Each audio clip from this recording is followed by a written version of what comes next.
The alarm clock buzzed at exactly 5:30 in the morning, just like it did every single day. Elena dragged herself out of bed, her body still aching from yesterday's double shift. She splashed cold water on her face and stared at her reflection in the bathroom mirror. Dark circles under her eyes told the story of another late night, spent practicing piano until her fingers went numb. Her apartment was tiny. You could stand in the middle and touch both walls if you stretched your arms out.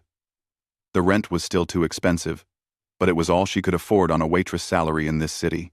In the corner, squeezed between her bed and the small counter that passed for a kitchen, sat her most precious possession.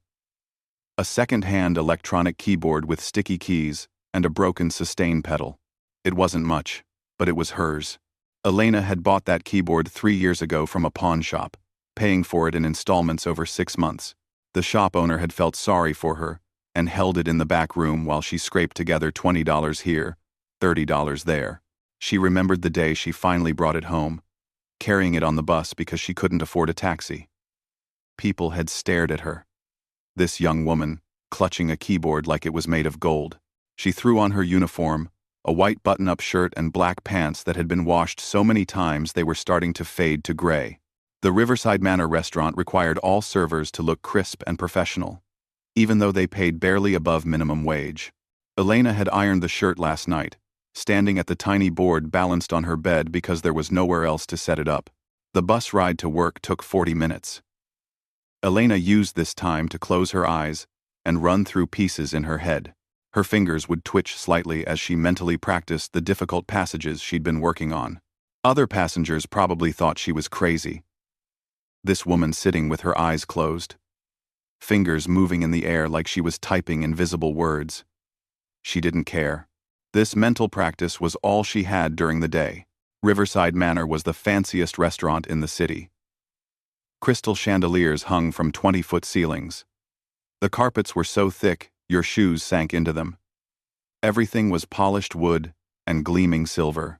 The kind of place where appetizers cost more than Elena made in an entire shift. She'd been working there for 3 years, and she still felt out of place every time she walked through the employee entrance. Her manager, Richard, was already in a mood when she arrived. He was always in a mood, to be honest.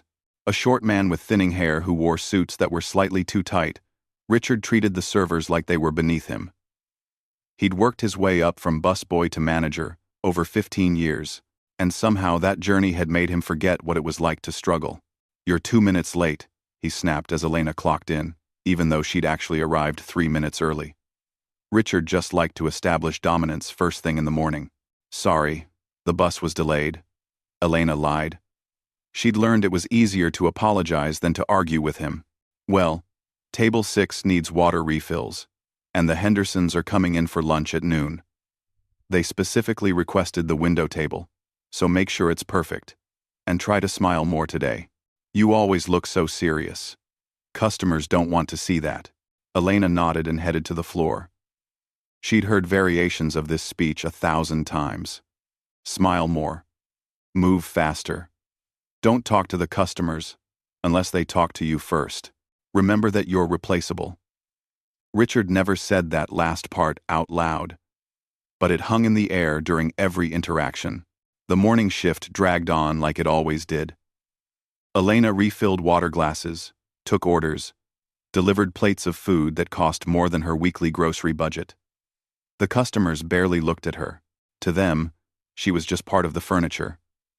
Something that appeared when needed, and disappeared when the job was done. She'd gotten used to it. Mostly. Around 10 o'clock, during a brief lull between breakfast and lunch, Elena found herself in the main dining room with a cleaning cloth. She was supposed to be wiping down tables, but her attention had drifted to the grand piano that sat in the corner under the largest chandelier. It was a beautiful instrument. A Steinway that probably cost more than she'd earn in 10 years of serving tables. The wood was so polished you could see your reflection in it. The piano was mostly for decoration.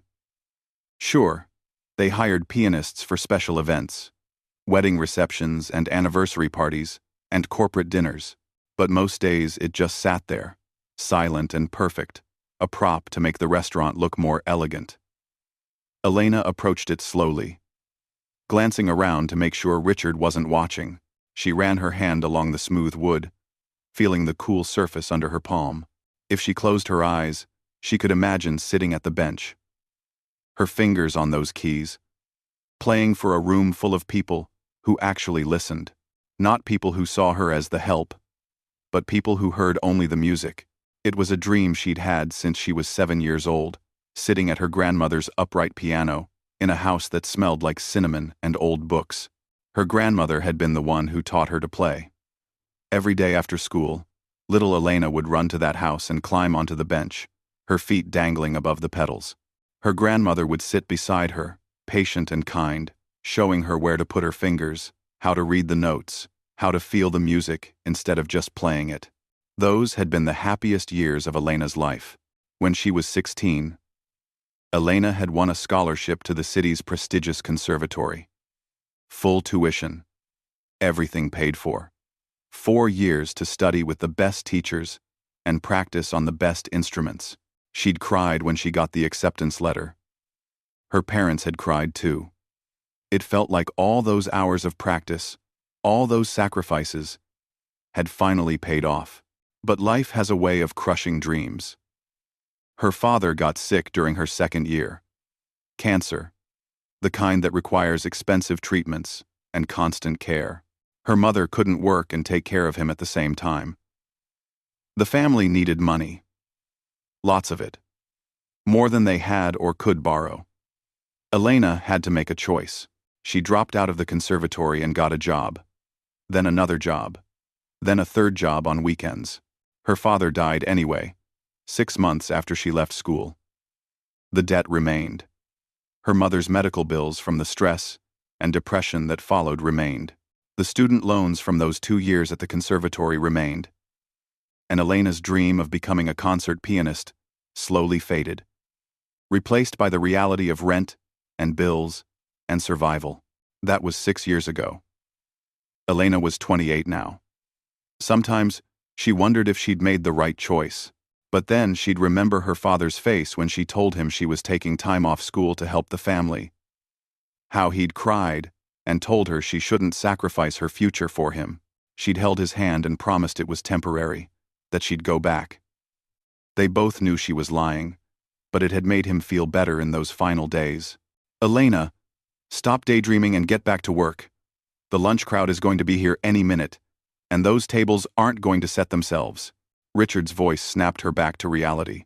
She pulled her hand away from the piano and grabbed her cleaning cloth. As she walked away, she didn't look back at the instrument. Looking back always made it hurt more. Instead, she focused on the tasks ahead. Tables to set. Water glasses to fill. Orders to take. This was her life now. The piano was just a beautiful reminder of the life she'd never have. Saturday arrived like it always did, but this Saturday was different. The restaurant was buzzing with an energy Elena hadn't seen in months. Riverside Manor was hosting the Whitmore wedding reception, and apparently the Whitmores were one of those families. The kind with old money, political connections, and expectations that everything would be absolutely perfect. Richard had been insufferable all week, barking orders and checking every detail 3 times. He'd brought in extra staff for the event, which meant the regular servers were crammed into an even smaller break room than usual. Elena tied her apron for what felt like the 100th time, making sure it sat perfectly flat. One wrinkle and Richard would probably have a breakdown. "Listen up, everyone," Richard announced, clapping his hands to get their attention. His face was already red and sweaty, even though the event hadn't started yet. "This is the biggest event we've hosted all year. Mrs. Whitmore knows everyone who matters in this city. If this goes well, we'll have bookings for months. If it goes badly, we're all looking for new jobs. So, nobody messes up. Got it?" Everyone nodded. Elena noticed some of the younger servers looked terrified. She couldn't blame them. Richard had a way of making everything feel like a life-or-death situation. The guests started arriving at 6.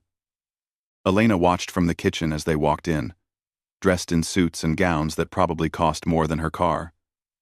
Well, More than her car would cost if she could afford a car.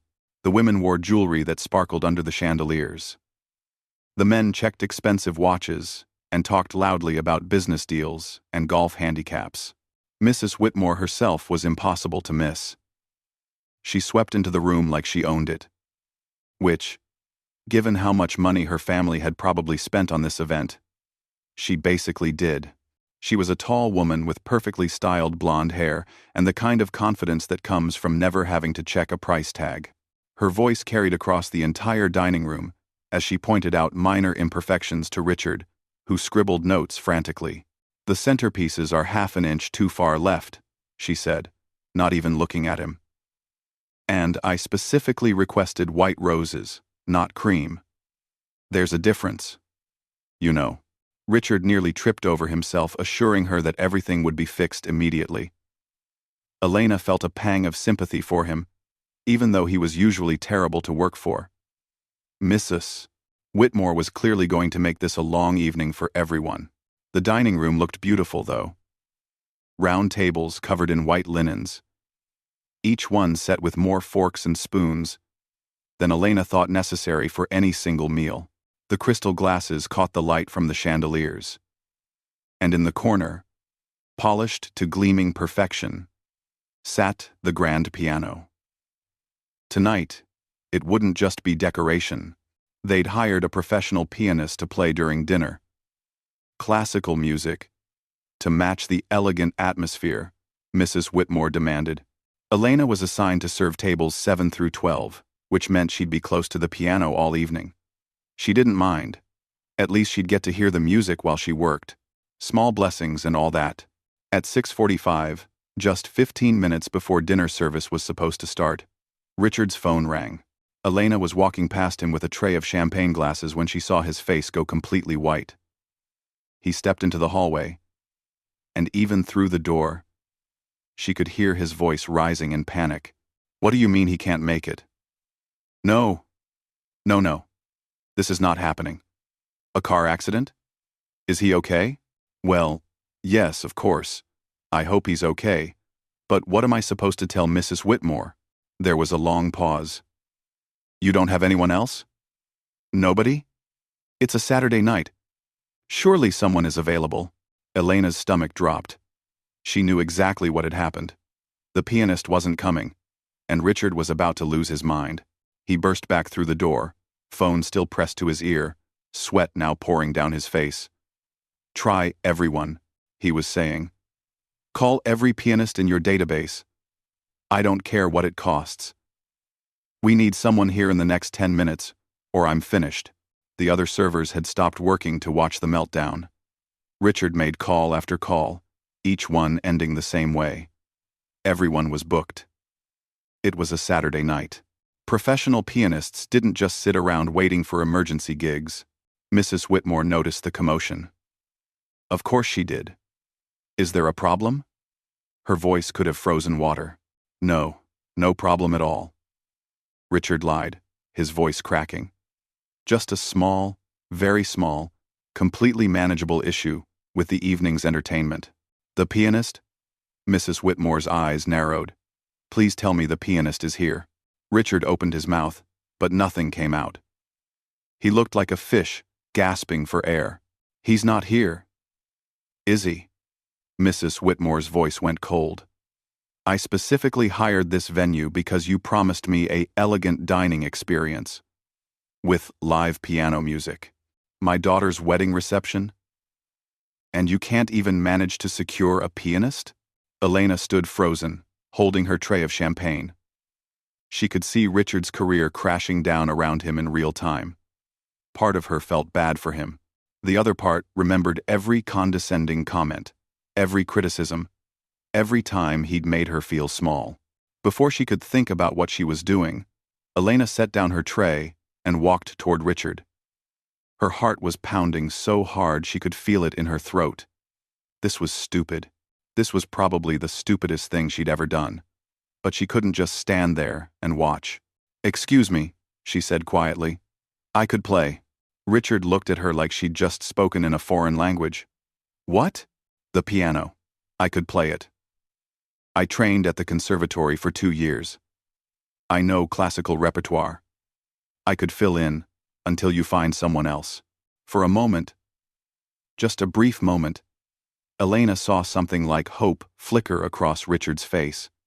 Then it was gone, replaced by his usual dismissive expression, and then he laughed. It wasn't a small laugh either. It was a loud, harsh laugh that made several guests turn to look.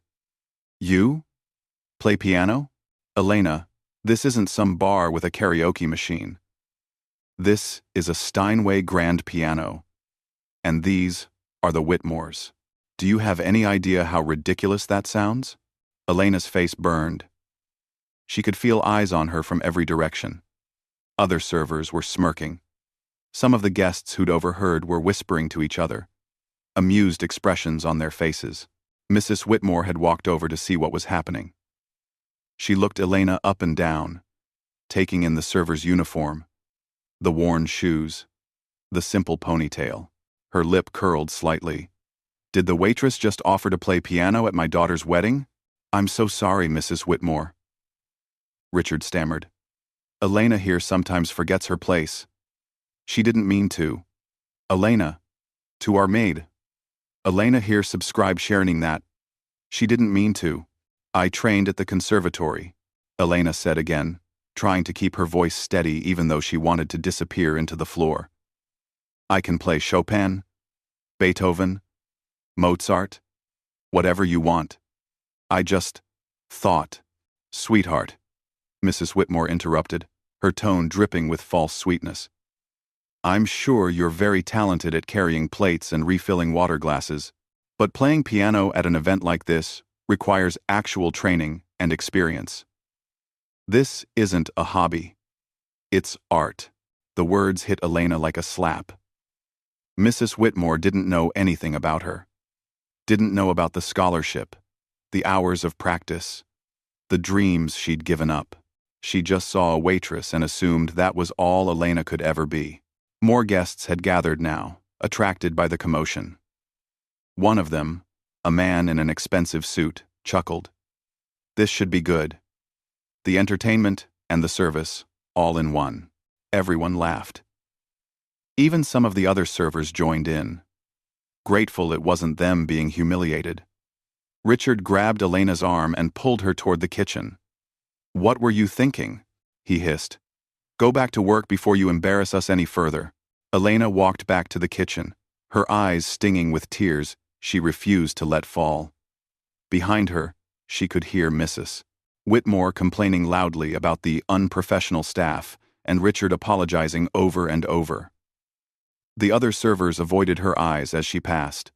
She picked up her tray with shaking hands and went back to work. The dinner service started without piano music. The dining room felt oddly silent, except for the clinking of glasses and low conversation. Mrs. Whitmore's complaints grew louder with each passing minute. The bride looked upset. The whole carefully planned evening was falling apart, and somehow Elena felt like it was her fault. For even suggesting she could help, she should have kept her mouth shut, should have stayed invisible like always. That's what servers were supposed to do. Be there when needed, disappear when not. Never, ever think they could be anything more. The next 20 minutes felt like the longest of Elena's life. She moved through the dining room like a ghost, refilling wine glasses and delivering appetizers while trying to ignore the whispers that followed her. Some guests were still chuckling about the waitress who thought she could play piano. Others had already forgotten about her entirely, too absorbed in their own conversations and the disaster unfolding around them. Mrs. Whitmore's voice carried across the entire room. She wasn't even trying to be discreet anymore. This is absolutely unacceptable. No music? At a wedding reception? I've been to restaurant openings with better atmosphere than this. Her daughter, the bride, sat at the head table looking miserable. This was supposed to be her special day, and it was turning into an embarrassment. Richard had given up on finding a replacement pianist. Elena saw him leaning against the wall near the kitchen, loosening his tie, defeat written all over his face. She almost felt sorry for him again. Almost. Elena was clearing plates from table 9 when she noticed an elderly man sitting alone at table 3. She'd seen him earlier, but hadn't really paid attention. He was probably in his late 70s, with white hair and kind eyes behind wire-rimmed glasses. While everyone else in the room seemed agitated or annoyed, he sat calmly, watching everything with an expression that was hard to read. He'd barely touched his food. As Elena walked past his table, he raised a hand gently. "Miss? Could I have some water, please?" "Of course," Elena said, grateful for a simple, normal request. She filled his glass and turned to leave. "That was you earlier, wasn't it?" he asked quietly. "The one who offered to play?" Elena's stomach tightened. Here it comes, she thought. Another person ready to make fun of her. "Yes, sir. I apologize for the disruption." "Why are you apologizing?" He looked genuinely curious. It was a kind offer. Brave, too. Elena didn't know what to say to that. She mumbled something about needing to get back to work and started to walk away. "I heard what that woman said to you," he continued, his voice still gentle but carrying a weight that made Elena pause. "About how playing piano requires real training and experience." "She was right," Elena said, trying to keep her voice steady. "I shouldn't have presumed I could." "How long did you study?" he interrupted. The question caught her off guard.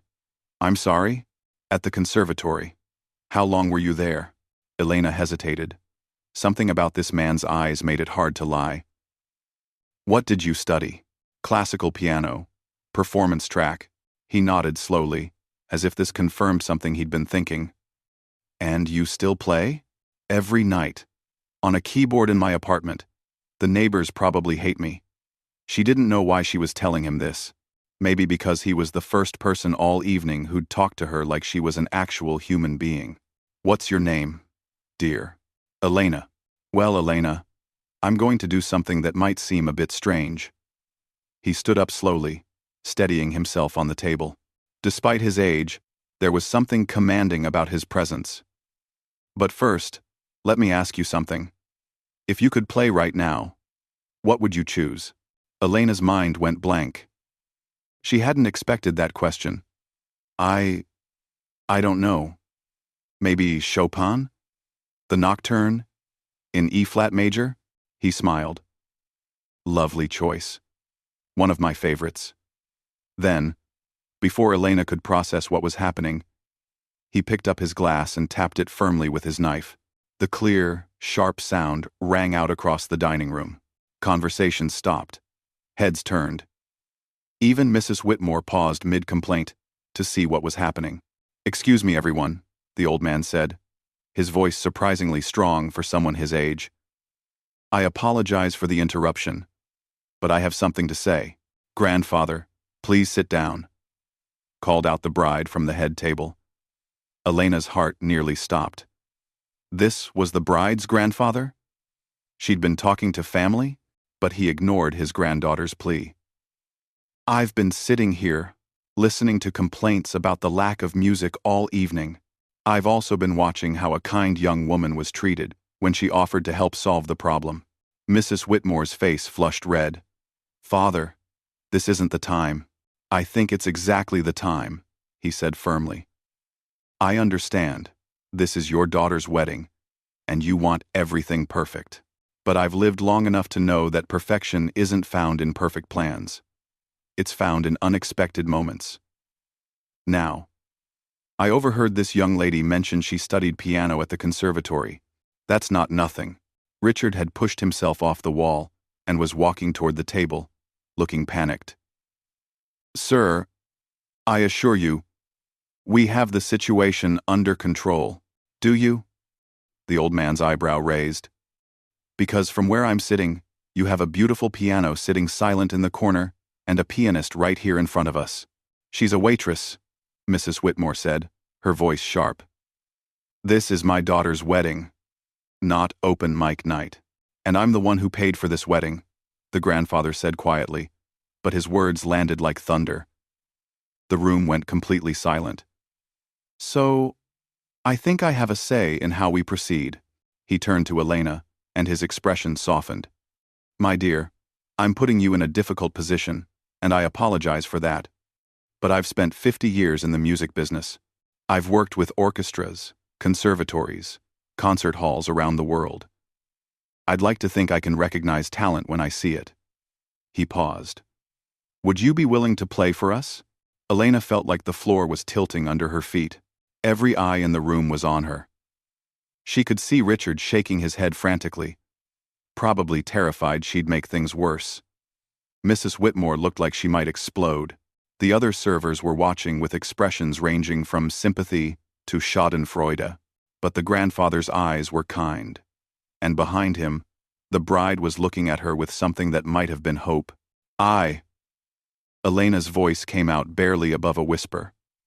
"I'm still in my uniform. I have a coffee stain on my apron. I don't care if you're wearing a potato sack," the grandfather said with a small smile. "The piano doesn't judge clothes. It only responds to the hands that touch it." "This is absurd," Mrs. Whitmore said. "I'm very serious." His voice held a note of finality. "Elena, the choice is yours. But I'd very much like to hear you play." Elena looked at the piano.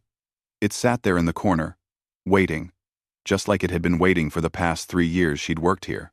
Every shift she'd wiped it down, run her fingers along its edge, imagined what it would feel like to really play it. And now this stranger, this elderly man who'd paid for an entire wedding, was offering her that chance. She could say no. Go back to the kitchen. Stay safe and invisible. Nobody could mock her if she didn't try. But then she thought about her grandmother, who'd spent hours teaching her to play, about the scholarship she'd won, about every late night practicing on her cheap keyboard, pretending it was a real piano, about all the dreams she'd put away in a box marked someday. Maybe someday was right now. "Okay," she heard herself say. "I'll play." The grandfather's smile widened. "Wonderful." Elena's hands were shaking as she untied her apron. She walked toward the piano like she was walking through a dream. The room had erupted in whispers. Some people were objecting, others laughing, a few looking genuinely curious. She heard someone in the back say, "This should be entertaining," followed by snickers. Richard tried to grab her arm as she passed. "Elena, please don't do this. If you embarrass the restaurant," she pulled away gently. "I won't embarrass anyone," she said, with more confidence than she felt. The piano bench felt surreal beneath her as she sat down. She adjusted it slightly, muscle memory taking over despite her nerves. The keys were cool under her fingertips. Real ivory, perfectly weighted, nothing like her keyboard at home. This was the instrument she'd dreamed about playing on since she was a little girl. She took a deep breath and let her hands rest on the keys. The room hadn't quieted. People were still talking, still laughing, still treating this like a joke. She closed her eyes and remembered why she'd fallen in love with music in the first place. Not for people like this. For herself. For the pure, honest beauty of it. And then Elena began to play. The first notes floated into the air like whispers. Elena's fingers found the opening of Chopin's Nocturne in E-flat major. And something inside her shifted. All the fear, all the humiliation from earlier, all the years of serving tables, while her dreams collected dust, it all fell away. There was only the music now. She played the first phrase softly, letting each note breathe. The Steinway responded to her touch like it had been waiting for her all along. The tone was warm and rich, nothing like her electronic keyboard at home. This was what a real piano sounded like. This was what she'd been missing. The conversations in the dining room didn't stop immediately. People were still talking, still dismissing her. She could hear someone say, "At least she knows which keys to press," followed by laughter. She moved into the second phrase, adding more expression, her right hand singing the melody, while her left hand painted the harmony underneath. That's when things began to change. One by one, the conversations started to fade. A woman at table 5 stopped mid-sentence, her fork frozen halfway to her mouth. A man near the window put down his wine glass slowly, his attention caught by something in the music. The melody flowed and curved, rose and fell, carrying emotion that words couldn't capture. By the time Elena reached the first climax of the piece, the room had gone completely silent. She wasn't just playing notes, she was telling a story. Every phrase was shaped with care. Every dynamic, carefully controlled.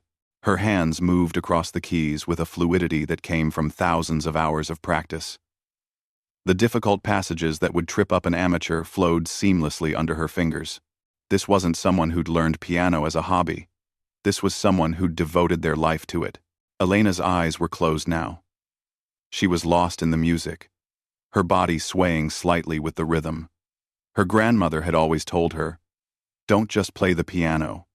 Become the piano. Let the music flow through you like you're a river, not a dam." She'd never really understood what that meant until she was older, but now she felt it. She wasn't thinking about what note came next. She was feeling it. The grandfather sat back in his chair with a small, knowing smile. He'd suspected she had talent, but this was beyond what he'd expected. He caught his daughter-in-law's eye across the room.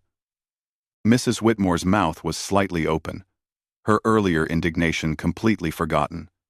She looked stunned. Richard stood near the kitchen door, his face pale. He'd been so sure this was going to be a disaster. He'd been ready to fire Elena the moment she finished, to apologize profusely to the Whitmores and probably start updating his resume. But this was something else, entirely. Elena finished the nocturne with a soft, delicate ending that seemed to hang in the air even after the sound had faded. For a moment, there was absolute silence. Then, someone started clapping. Then another person. Then the entire room erupted in applause, but Elena barely heard it. Her hands were still on the keys, her heart pounding. She'd forgotten what it felt like to play a real piano in front of real people. She'd forgotten the rush of it, the way music could transport you somewhere else entirely. Tears pricked at her eyes, but she blinked them away. The grandfather was on his feet, applauding enthusiastically. "Brava!" he called out. "Absolutely beautiful." Elena opened her eyes and looked at the crowd. They were all standing now, clapping. Even Mrs. Whitmore was applauding, though she still looked shocked. The bride had tears running down her face, but she was smiling wider than she'd smiled all evening. "Don't stop," someone called out. "Play more." Elena's hands trembled as she placed them back on the keys. She hadn't planned what to play next, but her fingers seemed to know. She launched into a piece by Franz Liszt, something more energetic and passionate. Hungarian Rhapsody. No. 2. It was a showpiece, full of technical challenges and dramatic moments. The kind of piece that separated serious pianists from casual players. Her hands flew across the keyboard. The fast passages required incredible precision and speed. Each note had to be crystal clear, even at tempo. Her left hand jumped across octaves while her right hand played rapid-fire melodies. It was exhausting and exhilarating at the same time. The guests watched in amazement. Some of them pulled out their phones and started recording.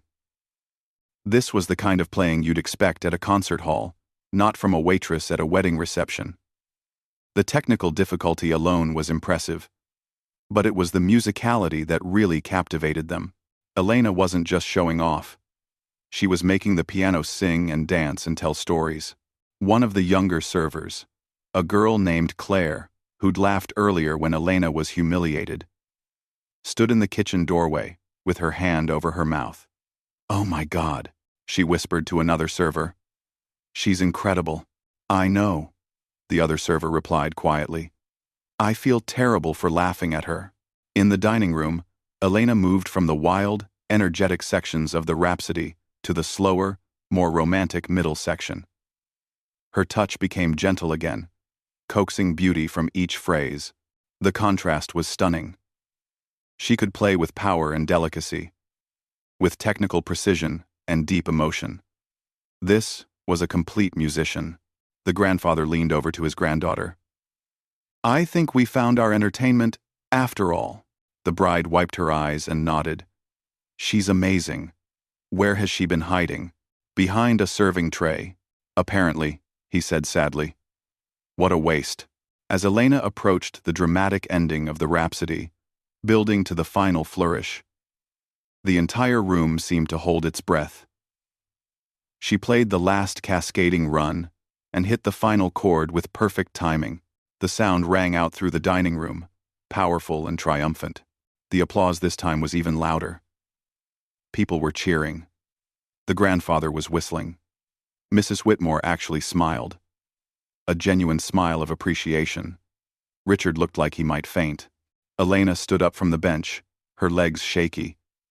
She gave a small, awkward bow, not really sure what else to do. She was still wearing her waitress uniform, with the coffee stain. Her hair was falling out of its ponytail. But in that moment, she felt like a concert pianist. She felt like herself again. More! Someone shouted. Others joined in. Keep playing! The grandfather walked over to the piano. Elena, that was extraordinary. Would you be willing to play through dinner? I think everyone here would love to hear more. Elena looked around the room. These same people who'd laughed at her an hour ago were now begging her to continue. It was surreal. Anything. The bride called out from her table. Play whatever makes you happy. Elena sat back down at the bench. What made her happy? She thought for a moment, then smiled. She started playing a piece she'd written herself years ago. During her time at the conservatory, she'd never played it for anyone except her grandmother. It was a simple melody. Nothing technically impressive, but it was honest. It was hers. As she played, she let herself remember. Her grandmother's house. The smell of cinnamon. The old upright piano with the sticky keys. The hours of practice. The scholarship letter. The impossible choice between her dreams and her family. The 6 years of serving tables, while pretending she didn't miss music with every fiber of her being. But she also let herself feel the present moment. The beautiful piano beneath her fingers. The room full of people actually listening. The grandfather, who'd seen something in her, worth defending. The chance to play again, really play, even if just for one night. The piece ended quietly, peacefully. The applause was softer this time, more thoughtful. Elena played for another 45 minutes. Classical pieces, jazz standards, popular songs rearranged in her own style. The dinner service continued around her. But now, there was music filling the air. The atmosphere had completely transformed. Instead of an awkward, tense event, it had become something magical. When she finally stood up from the piano, her fingers aching but her heart full, the standing ovation lasted for 2 full minutes. Elena stepped away from the piano, feeling like she was in a dream. Her hands were trembling, not from nerves anymore, but from the intensity of what had just happened. She'd poured 6 years of bottled-up emotion into that performance. And now she felt empty and full at the same time. Before she could even process what to do next, people surrounded her. Guests, who wouldn't have looked at her twice an hour ago now, wanted to shake her hand, to tell her how moved they were, to ask questions. Where did you study? A woman, in a purple dress, asked, her eyes still glistening with tears. That piece you wrote, do you have recordings? A man in a suit wanted to know. My daughter takes piano lessons. Would you ever consider teaching? Elena answered as best she could, overwhelmed by the attention. She kept expecting someone to remind her she was supposed to be working, that she needed to get back to serving tables. But Richard stood off to the side, saying nothing, looking like he was trying to figure out what had just happened to his understanding of the world. The grandfather made his way through the crowd and placed a gentle hand on Elena's shoulder. Walk with me for a moment, he said quietly. She followed him to a quieter corner of the room, grateful for the escape from all the questions. What's your full name, dear? He asked. Elena Martinez. He pulled out his phone and typed something. And you said you studied at the conservatory for 2 years? Yes, sir. I had a scholarship, but I had to leave. Family circumstances. She didn't want to go into details. Didn't want to turn this into a pity story. He nodded thoughtfully. Do you still want to play? The question hit her harder than she expected. Did she still want it? She'd told herself for years that she'd moved on, that working at the restaurant was fine, that her dreams were just childish fantasies she needed to let go of. But standing here now, her fingers still tingling from playing that beautiful piano, she knew the truth. More than anything, she said, her voice cracking slightly. But it's not realistic. I have bills, student loans from the time I was there. I can't just quit my job and hope for the best. What if it could be realistic? The grandfather's eyes were kind but serious. I'm going to tell you something, and I want you to really hear me. My name is William Chen. I spent 40 years working as a music producer and talent scout. I've worked with symphony orchestras, concert halls, recording studios. I've heard thousands of pianists in my lifetime, and what you just did? That was extraordinary. Elena felt her throat tighten.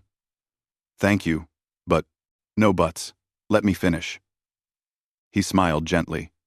Tomorrow morning, I'm going to make some calls. I have a friend who runs the City Symphony Hall. They're always looking for talented pianists for their performance series. I also know the dean at the conservatory. If you wanted to finish your degree, I think we could work something out. I can't afford. I'm not done, he said, holding up a hand. I'm old, Elena. I'm 79 years old. And I've made more money in my life than I could ever spend. My wife passed away 5 years ago. My kids are successful and don't need my help. You know what I do with my time now? I look for talent that deserves a chance. And you deserve a chance. Tears were streaming down Elena's face now, and she didn't try to stop them. I don't know what to say. Say you'll think about it. Say you'll answer when I call you tomorrow. He handed her a business card. That's my personal number. Use it. Before Elena could respond, Mrs. Whitmore appeared. Elena instinctively stepped back, expecting another confrontation. But the woman's expression had completely changed. She looked almost embarrassed. I owe you an apology, Mrs. Whitmore said stiffly. What I said earlier was inappropriate. I made assumptions about you based on your job, and that was wrong. You're clearly a very talented musician. It wasn't the warmest apology Elena had ever received, but she could tell it was genuine. For someone like Mrs. Whitmore, admitting she was wrong probably didn't come easily. Thank you, Elena said simply. And congratulations on your daughter's wedding. She's beautiful. Mrs. Whitmore's expression softened slightly. You made this evening special. Truly. I'd like to compensate you for the performance. She pulled out her checkbook and wrote something, then handed Elena a check. Elena glanced at it, and her eyes went wide. $5,000. For an hour of playing piano. I can't accept this, Elena said, trying to hand it back. You can and you will, Mrs. Whitmore said firmly. You saved this evening. And between you and me, you played better than the pianist we hired was going to play anyway. I've heard him before. You have something special. The bride came over next, pulling Elena into an unexpected hug. Thank you so much, she said, crying happy tears. This was supposed to be ruined. And you made it magical. I'll never forget this. Over the next hour, as the reception wound down, Elena found herself exchanging contact information with more than a dozen guests. A wedding planner wanted her number for future events. A private school principal asked if she'd be interested in teaching music. A woman who ran a jazz club said they had open mic nights Elena should come to. Even some of the other servers approached her, apologizing for laughing earlier. Claire, the young server who'd made fun of her, looked genuinely remorseful. It's okay, Elena said, and she meant it. She was too overwhelmed with emotion to hold on to anger. Richard finally approached as Elena was getting ready to leave. He looked uncomfortable, shifting his weight from foot to foot. Elena, I need to apologize. The way I treated you earlier. The way I've treated you in general. It was unprofessional. You offered to help, and I humiliated you. I'm sorry. Elena studied his face. She could tell this was hard for him. Thank you for saying that. If you want to keep working here, I'd be honored to have you on staff. And if you decide to pursue music instead, I understand completely. You're talented enough that you could be playing concert halls, not serving tables. He paused. I should have seen that before tonight. Elena thought about the $5,000 check in her pocket, about William Chen's business card, about all the people who'd asked for her contact information, about the possibility of finishing her degree, of performing in real concert halls, of maybe, just maybe, living the dream she'd thought was dead. I'll let you know, she said. She took the bus home that night. But everything looked different. The same streets, the same stops, but she was seeing them through new eyes. When she got to her tiny apartment, she sat down at her electronic keyboard with the sticky keys. It felt different now, too. Not worse, just different. This keyboard had been her companion through the hardest years of her life. She'd kept her skills alive on these imperfect keys. She played for a while, not practicing anything specific, just playing for the joy of it. Then she pulled out William Chen's business card and William Whitmore's check. She laid them on the keyboard and stared at them. Her phone buzzed. A text from a number she didn't recognize. Elena, this is Claire from the restaurant. Someone at the wedding posted a video of you playing on social media. It's going viral. You have to see this. Elena opened the link Claire sent. There she was, in her coffee-stained uniform, playing the Liszt Rhapsody. The video already had hundreds of thousands of views and thousands of comments. People from around the world were asking who she was, where they could hear more of her playing, why she was working as a waitress instead of performing professionally. She scrolled through the comments, tears blurring her vision. This is what pure talent looks like.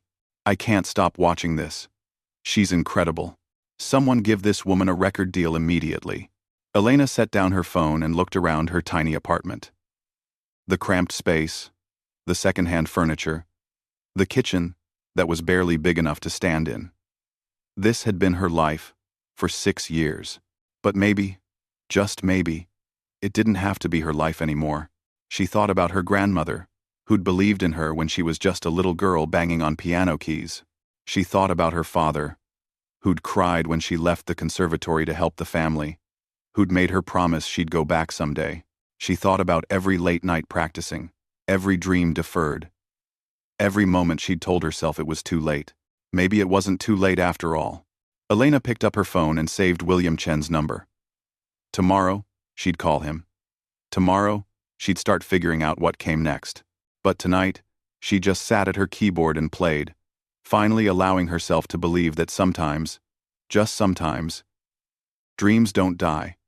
They just wait for the right moment to come back to life. And sometimes that moment comes when you least expect it. In a restaurant dining room. In front of people who thought they knew exactly who you were, until you showed them who you really are.